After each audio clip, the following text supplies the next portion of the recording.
Hey Sagittarians, how y'all doing? Welcome. We are going to be taking a look at your upcoming December through January, your Yuletide seasonal reading here. So, in your meditation, I saw a raccoon in a very dark room. And I saw this raccoon kind of, scurry, I guess, raccoon scurry into the center of this room. And I saw it make its way up a staircase. And then when it got to the top, it kind of turned around very dramatically and this spotlight hit it. And I heard the song New York, New York by Frank Sinatra. And just the first part of it, start spreading the news. It's really, really interesting. Raccoon energy is very much about your mastery, right? It's very much about what you are uniquely good at and also the unique and true essence of you that exists beneath the mask that we show to the world, right? This is very much shows up in psychology. There's the persona that we present to the world, and then there's our true selves, who we actually are. And I also saw the words, a well-deserved reveal, a well-deserved reveal. I feel like something that you've been doing on your own or quietly or kind of steadily working away on or chipping away at is really going to be coming to fruition and is going to have a bigger impact or make more of an impression than you are expecting and in a really good way. This could be anything, but it really just feels like something that's been like slow and steady progress. And it hasn't necessarily been something that you've been talking a lot about or really shouting off the rooftops. It's really been like slow and steady in the background. And it's like, boom, it just lands in a way. The timing is just right where it just makes quite a splash and it feels really, really good. So your animal for this time period, which is perfection, is the unicorn. So that circle is the sign of spirit, which is the equivalent of a major arcana. So this is a really beautiful time for you. Unicorn energy is about artistry, right? So there's a synchronicity there, but it's also about gifted children, right? Or the aspect of you that has had gifts from your childhood carry over into now or even past lives, right? But what are you uniquely good at? What are you inherently good at that just makes you unique? What is your horn? You know what I mean? Like, what makes up your magical horn in terms of, what are you here in this lifetime to really lead with, and what puts you into the spotlight to help you shine? What are you known for? What are you, really well acknowledged for within your friend group? How about your workspace, your colleagues? How about, your romantic relationships? What is something that you've always heard about yourself that you're good at? There's something around that coming up for you in a way that is going to serve you incredibly, incredibly well. It feels really nice. So I love this for you. You are coming through as the Four of Swords, which is so beautiful. By the way, this is a key that's been coming up a lot in this round of readings, and I love it so much because it reflects the season that we're talking about, right?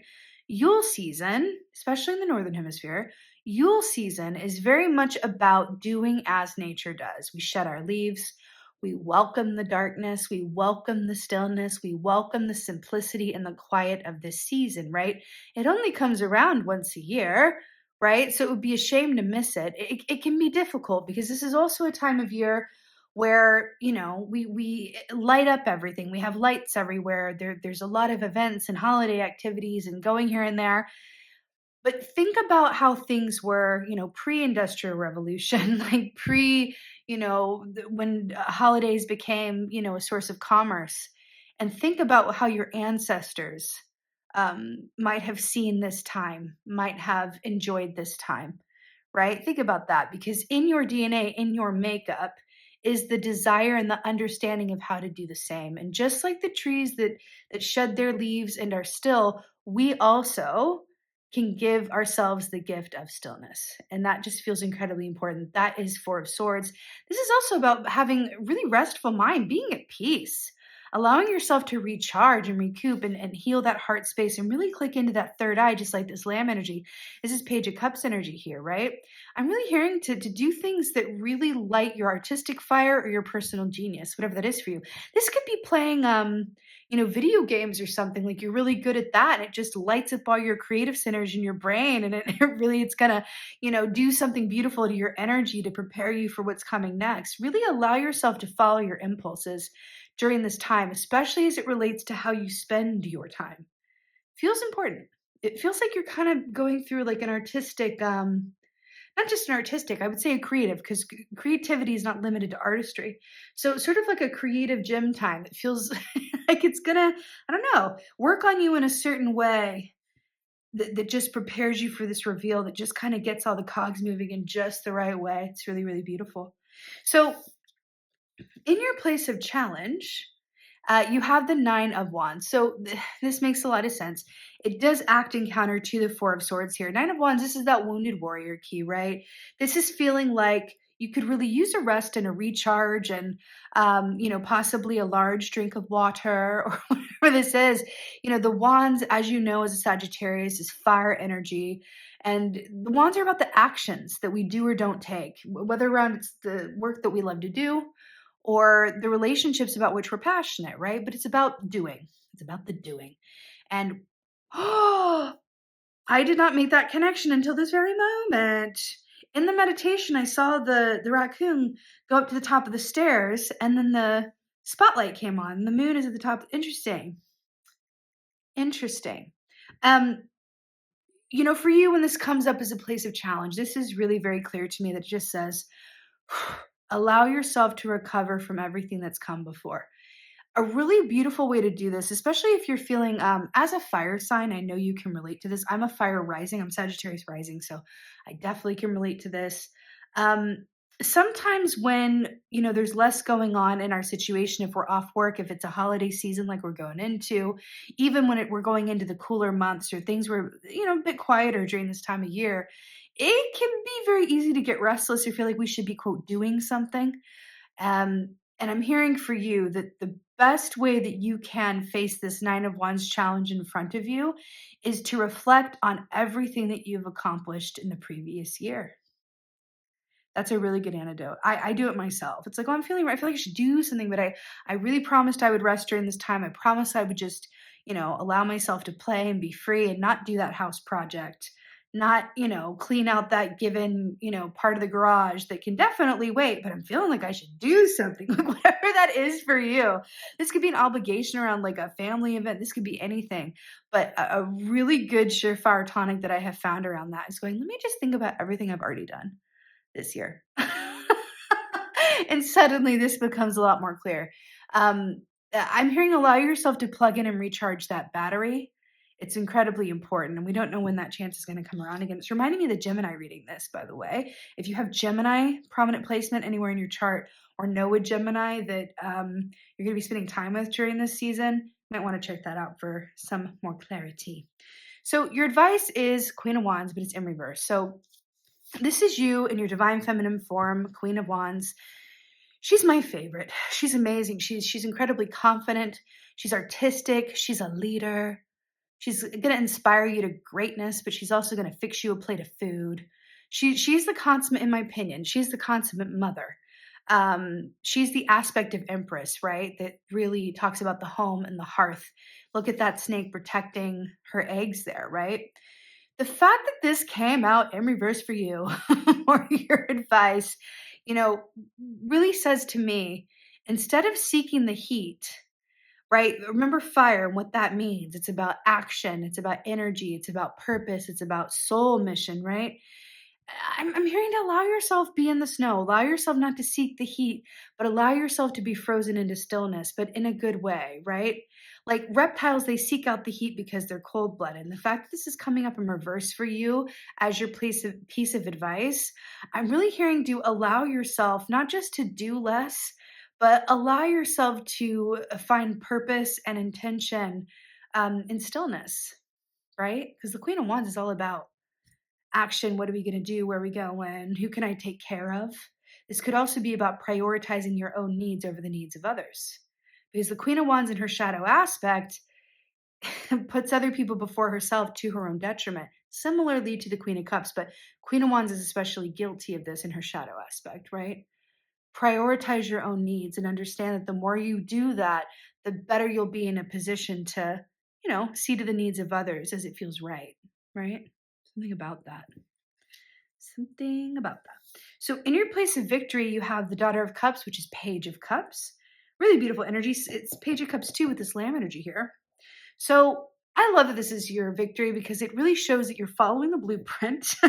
You're going to be really honoring what feels right for you during this time, that you have very much the opportunity here to not come from a place of obligation, but come from a place of play, come from a place of pleasure. All of these are minor arcanas. This is how I know. All of these are minor arcanas, which means that you can change anything you don't like here. It's only the majors that really speak of destined or fated events. And the only major that you have in this entire spread is the unicorn, which it's similar to the judgment key in the tarot, which is all about not just making peace with your past, but allowing yourself to be cleansed and renewed for what's to come. So you can go to the last key in the major arcana, the world key, which comes after judgment, and really reap all the rewards of your victory. When I think about your meditation with that raccoon, start spreading the news and a well-deserved reveal.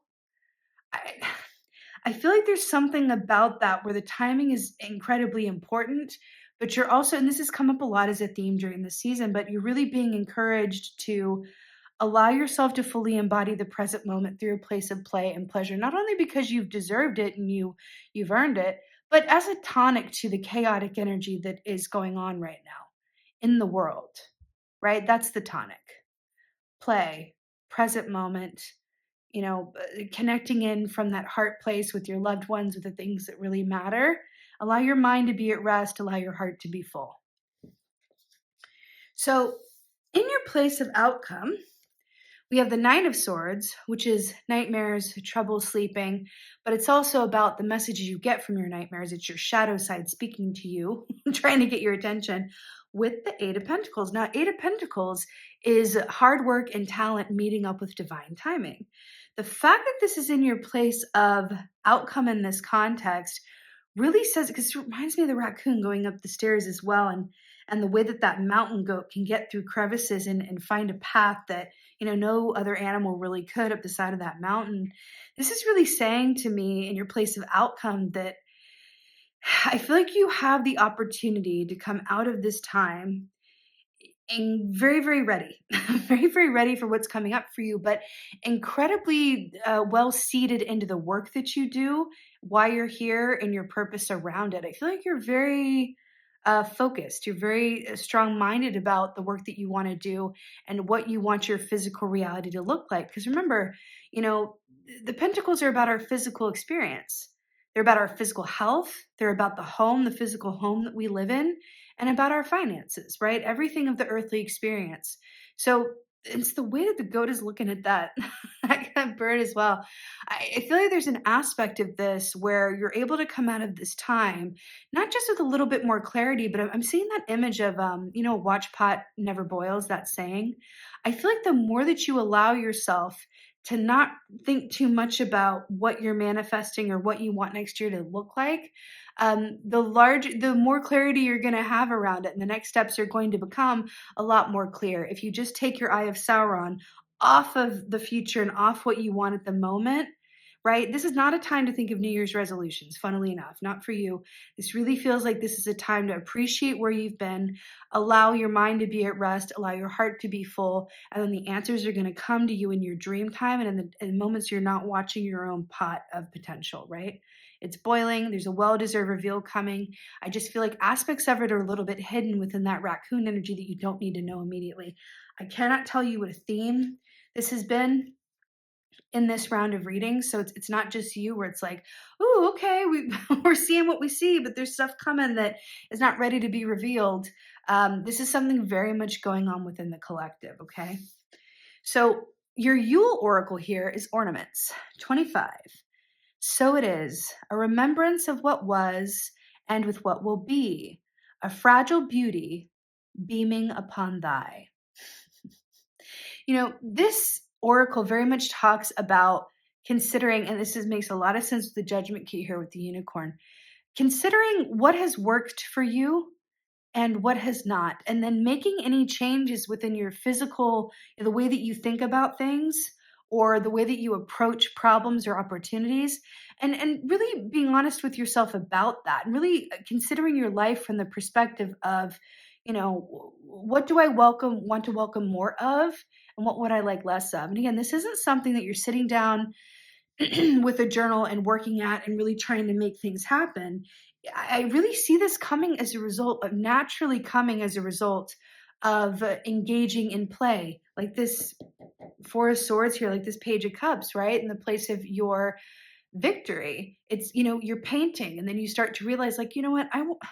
I want more of this next year. I want to feel like this next year. Or spending time with, certain people you haven't seen. I want more of this relationship feeling in the next year. I want less of that.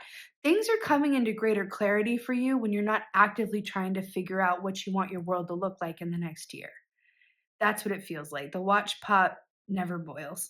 And also there's this image of allowing it to come to you as well, not seeking it. It's not about going after it with the Nine of Wands here. It's about allowing it to come to you, really getting your own needs met, nurturing your own hearth.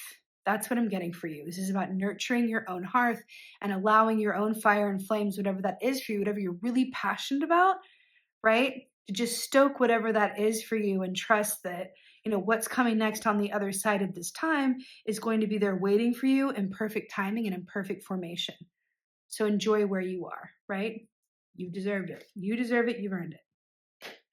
So with that being said, Sagittarians, I so hope that this helps and resonates. If so, let me know in the comments below. I love reading your comments. Give me a like, a follow, all that good stuff. Also, for all of the positive messages I've gotten around my last video, thank you so much. If you haven't watched it yet, check out my most recent video, my most recent This Is Me. I'm talking about some very exciting happenings, one in particular that is coming next year. So holler at me in the comments, let me know what you think. And with that being said, just thank you again so much, Sagittarians, for being here. But most of all, and as always, thank you for being you. And be well. Until next time.